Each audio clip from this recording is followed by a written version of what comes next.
जय श्री राम। हम एखन चाय चढ़ेलहुँ हन और चाय पर का एगो खिस्सा। ओना तऽ चाय के प्रेमी आइ काल्हि बहुत आदमी छै, तऽ चाय पर का खिस्सा कहै छी। एक मिनट। अहाँ जे कतहु जइयौ ने तऽ ओ कहती जे चाय पीबै, तऽ लोग सौभाग्यवान छै, सामनेवला लोग कहै छै जे नहीं चाय नहीं पीबै। तऽ जहन ओ कहती जे चाय पीबै तऽ ई सोचि लेबै जे हुनका चाय पियाबैके इच्छा नहीं छै।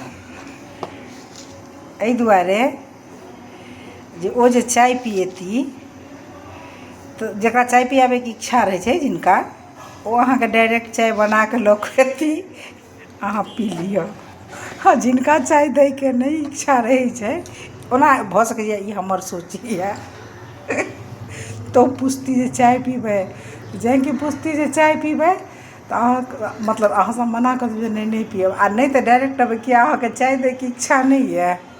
भऽ सकैए ई हमर वास्तविक हुए सोच।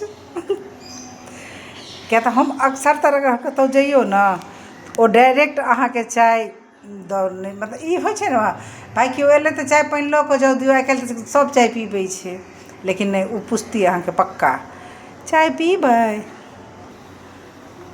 आ हमरा सब सनक लोक कहतै जे नहीं हम चाय नहीं पीबै, हमरा चाय नहीं नीक लगैए, चाय हम छोड़ि देने छियै। ओना कहलहुँ ने जे सबके अपन अपन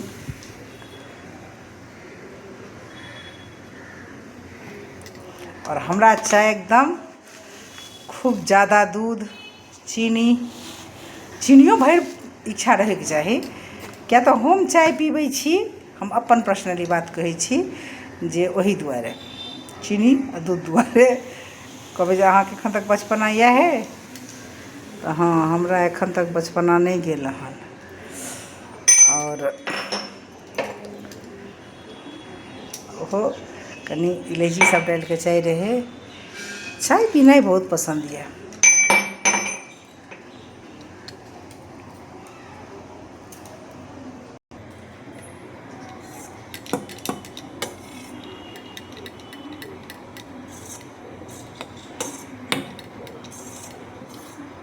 अब अहाँ सब ई नहीं सोचबै जे हम बाटीमे चाय किया बनाबै छी, तहूके पाछू बहुत बड़का रीजन छै। आ ई हमर ने पर्सनल मतलब रीजन छै। एहिमे हमरा माँजैमे बहुत आसान बुझना जाइए, बर्तन धोएमे।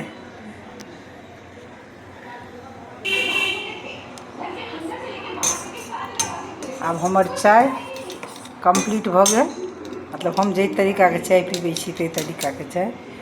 कनी हमर चाय पीबैके तरीका ठीक नहीं छै, आ चाय कनी हमर डेंजरस सेहो होइ छै।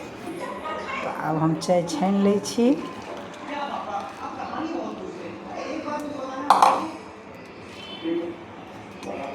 नहीं, चाय बहुत ज़्यादा भऽ गेलै। किया तऽ हम चाय पियैवला अपना घरमे हम असगरे छी। किया तऽ ना हमर बर पीबै छै चाय, आ ना हमर बौआ पीबैए चाय, हम असगरे चाय पीबै छी। चलू, जय सिया राम।